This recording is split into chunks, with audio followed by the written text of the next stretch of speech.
যে গরম পড়ছে। এ নাম এই সাব্বির, নতুন করে কিছু কল লাগবে? এটাই তো সেই মাস্তান। এ এক করে ফুটো করে ফেলে দেবো। আজকের পর যদি টাকা দিতে দেরি হয় এক করে খায় ফেলে দেবো। বুঝের ভাই চার দেরি হবি না। ও ভাই আর কল লাগবি না, ধরেন। চাপ না দিলে কি সোজা হয় মানুষ? ঠিক করছেন ভাই। এ ওঠ।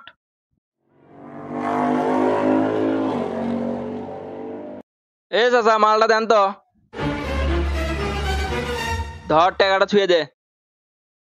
ভাই ওই দোকান বাদ পড়ছে। এ ধর ছুঁয়ে দে।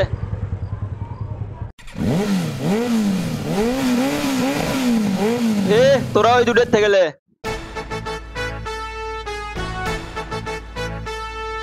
এ আজকের টাকাটা দিত।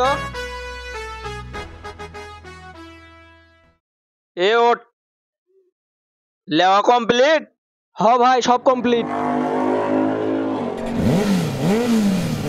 আব্বা কি আছে ক?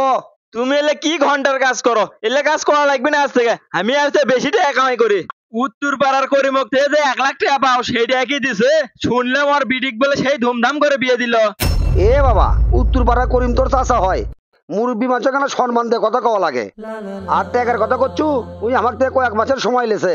কয়েকদিন আগে ওর বেটিটার বিয়ে হলো, এই জন্য ওর না হাত শর্ট। আব্বা তুমি এই টাকা কোনোদিনও তুলের পাবা না।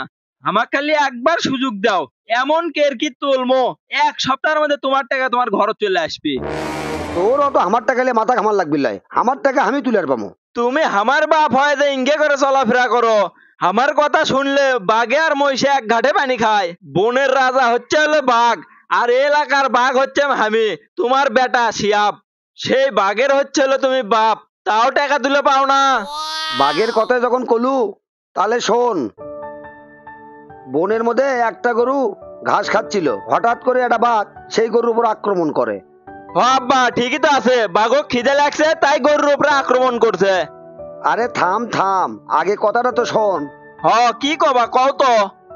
গরুটা অনেক দৌড়াদৌড়ির পর নিজের জীবনটা বাঁচানোর জন্য একটা পুকুরত ঝাঁপ দিল। সেই পুকুরত পানি বলতে কিছু নাই, খালি কাদো আর কাদো। বাঘের এতই লোভ, বাঘও ওই গরুর পিছে পিছে ওই পুকুরত ঝাঁপ দিল। আব্বা শিকার ধরা দিয়ে কথা। বাঘ আর গরুর দুইজনেরই গলা পর্যন্ত কাদোর মধ্যে ডুবে গেছে। তখন বাঘ রাগে মাগে কলো, কেরে বদমাইশ, শুকনো থাকলে তোগুলো এরা কুরমুর করে খেলামিনি, এখন যে দুইজনই মর্ম। গরু তখন হাসতে হাসতে বাঘক কলো, তোমার কি মালিক আছে? তখন বাঘ কলো, আমি নিজেই হলো বনের রাজা, আমার আবার মালিক কেরা, আমি তো নিজেই বনের মালিক। তারপরে আব্বা গরু তখন বাঘক কলো, মামা তুমি তো এটি দুর্বল, অল্প আনা পরে আমার মালিক আসবি, আচ্ছা আমাকে এর থেকে তুলবি আর তোমাক কুপিয়ে মারবি।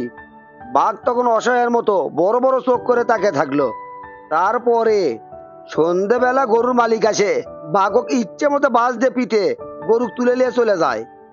গরুটা তখন হাসতে হাসতে বাড়ি চলে গেল, আর বাঘ ওটি একলা একলা মরে পড়ে থাকলো। বেশি ফাল পারিস নে বাবা, বেশি ফাল পারিস নে, সময় সময় বাঘও বিড়াল হয়ে যায়। এডে না বোঝার চেষ্টা করে চলিস। তুই যে উশৃঙ্খল ভাবে চলাফেরা করিচ্ছু, কতদিন যে ওই বাঘের মতো ফান্দত পড়বো আমি তো সেই টেনশনই বাঁচিচ্ছি নে। তুমি আর এইভাবে কইও না আব্বা, আমি আর কোনোদিনও এইভাবে চলাফেরা করবো না।